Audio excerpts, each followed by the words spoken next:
एक घर में 4 भाई थे और जो सबसे छोटा भाई था वह बहुत खाता था। जब तक चारों भाई थे, पिता माता थे, तब तक तो ठीक था। लेकिन जब 3 भाइयों का विवाह हो गया, माता पिता का अंतकाल हो गया, जब तक घर में केवल भाई रहते हैं या भाइयों की चलती है, तब तक वह घर बहुत बढ़िया चलता है। लेकिन जब घर में बाहर के लोग आ जाते हैं तो मति में परिवर्तन हो जाता है। जो मति रहती है वह शुद्ध रहती है। इसके बाद जब घर में श्रीमती जी लोग आ जाती हैं तो उनका चलने लगता है।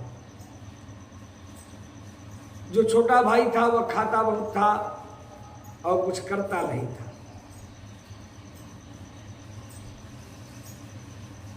तो घर में औरतों को बहुत भोजन बनाना पड़ता था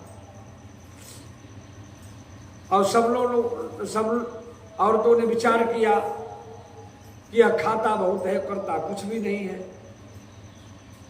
और इसके बाद वह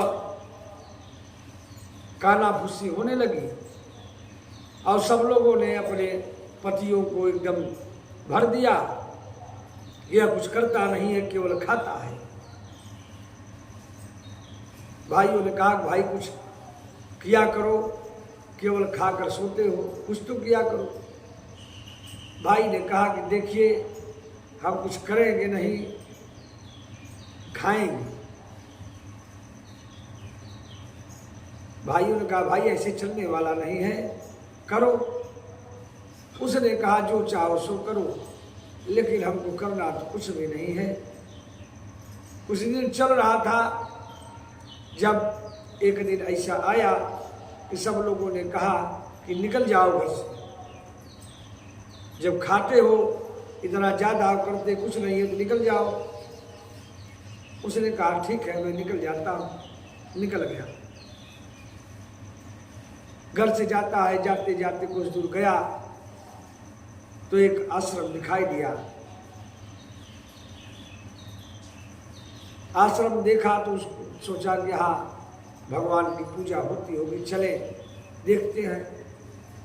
और इसके बाद वहाँ जब गए तो उन्होंने देखा वहाँ मंदिर से 2 एक साधु निकले हट्टे कट्टे। इन्होंने कहा हाँ ये बात तो सही है, ये हट्टे कट्टे है, खाते तो खूब होंगे, तब तो हट्टे कट्टे स्वस्थ है। चले गए, वहाँ पूछे कि भाई यहाँ क्या होता है, कैसे सब है आप लोग? कहे यहाँ भगवान का भजन होता है, भगवान का कीर्तन होता है। कहे और कुछ? कहे और तो कुछ नहीं। अच्छा एक बात बताइए कि यहाँ का मालिक कौन है? बताए कि महंत जी मालिक है महाराज जी। क्या काम उनसे मैं मिल सकता हूँ? कहे हाँ बिल्कुल मिल सकते हैं। कहे चलिए मिला दीजिए। गए वहाँ महाराज जी के पास। कहे क्या महाराज जी मैं यहाँ रह सकता हूँ? कहे हाँ बिल्कुल रह सकते हैं। कहे महाराज जी भोजन? कहे हाँ भोजन करिए। कहे काम?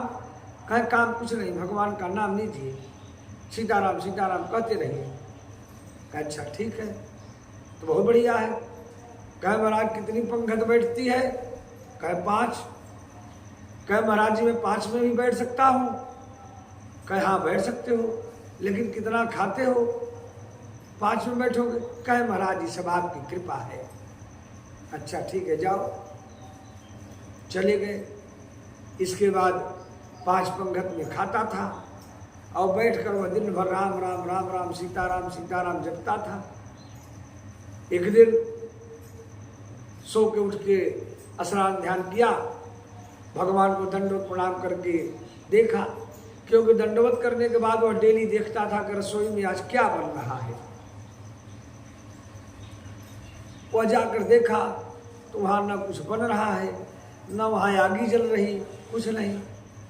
आज जो भोजन बनाने वाले थे वो भी सीताराम सीताराम सीताराम जप रहे हैं। उन्होंने गया महाराज जी के पास, हाथ जोड़ के बोला, महाराज जी आज तो कुछ नहीं हो रहा है। क्या मतलब? क्या रसोई खाली पड़ी है, वहाँ न तो कोई बनाने वाला है, न कोई बटुआ इत्यादि चढ़ा हुआ है। अच्छा, मैं तो बताना भूल गया, आज एकादशी है। क्या मतलब एकादशी क्या कहें? आज न तो यहाँ भोजन बनेगा न तो मिलेगा। कह कल क्या? कह कल द्वादशी। कह महाराज जी क्या होगा? कहें आपको भी एकादशी करना होगा। कह महाराज जी नहीं, एकादशी आप हमसे करवा देंगे तो मैं कल द्वादशी देख ही नहीं पाएंगे। महाराज जी हंसे।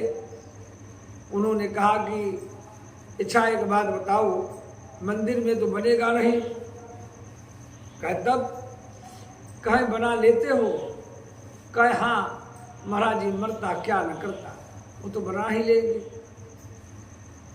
कहे ठीक है, ले लो जो लेना हो। और कोठारी भंडारी को कह दिए कि जाके इनको जो चाहिए वह दे दीजिए। दे दिए। उसने कहा कि हमको 2 सेर आटा दे दीजिए, आलू दे दीजिए, सब सामान दिलवा दिए। वो गया नदी के किनारे, वहीं बनाया। बना के खाने के लिए जब गया, बैठा जिस समय तो उसने याद आई, गुरु जी कहे थे कि भगवान को भोग लगा दीजिएगा। वो पत्ते पर रख करके चोखा और बाटी रखा और भगवान को बुलाने लगा कि भगवान आइए भोजन करिए। भगवान नहीं आए। उसने कहा कि मेरे राम आइए, राजा राम